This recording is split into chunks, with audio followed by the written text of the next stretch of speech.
Welcome to Cooperative Learning Pedagogy. Welcome to Cooperative Learning Pedagogies. Welcome to our classroom!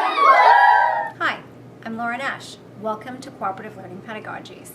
In this model of professional development, we teach teachers about cooperative learning through cooperative learning experiences.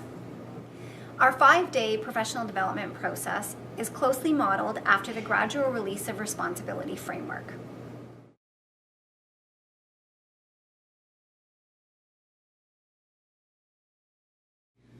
Okay, so day 1 teachers have experienced collaborative learning and they've learned some tools for collaboration.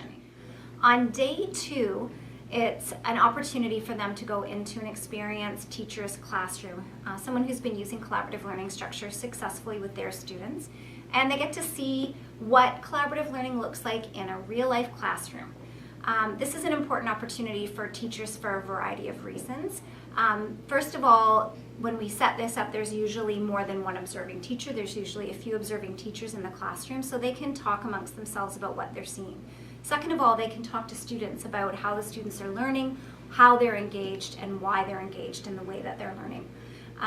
They can also have opportunities to speak to the teacher, as the teacher can step out of their role as facilitator and deconstruct for the observing teacher what they're seeing and why they're seeing the structures unfold the way that they are.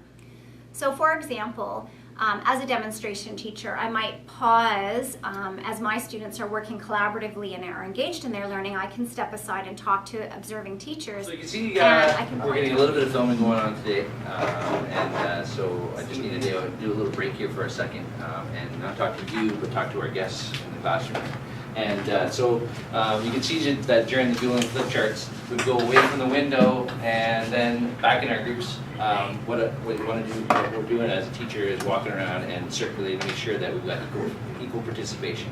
And so when we're in the classroom, it's easier to see that, just to see that equal participation. Right?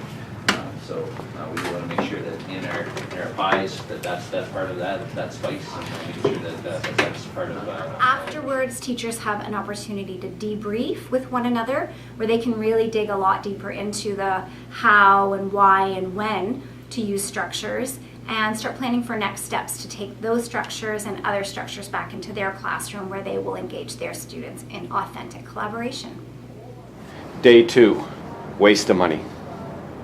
No, extremely valuable. To be able to go into a classroom and see it in action with kids has been really helpful. And seeing how you would facilitate it, how you would explain it. Like he had on the board, yeah, we're going to try this strategy, and this is how it works, and this is what it looks like, and he gave a sample. So just to see him interacting with the kids and seeing the kids responding and doing a brand new strategy today when they did the dueling flip charts, I thought that was really valuable. Rather than just saying this is how you would do it, we got to see actually how you would do it.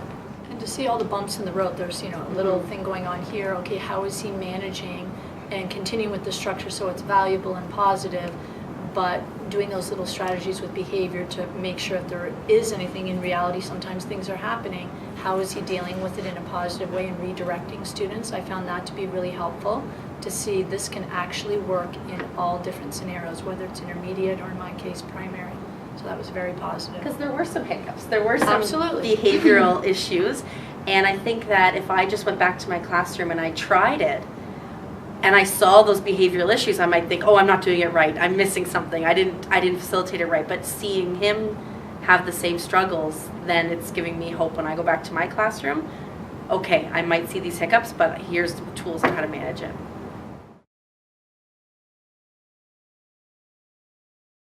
So when you have somebody coming in, it kind of reminds me of back when I was a student teacher and I had to have my focused lesson plans, and I had to have a clear plan.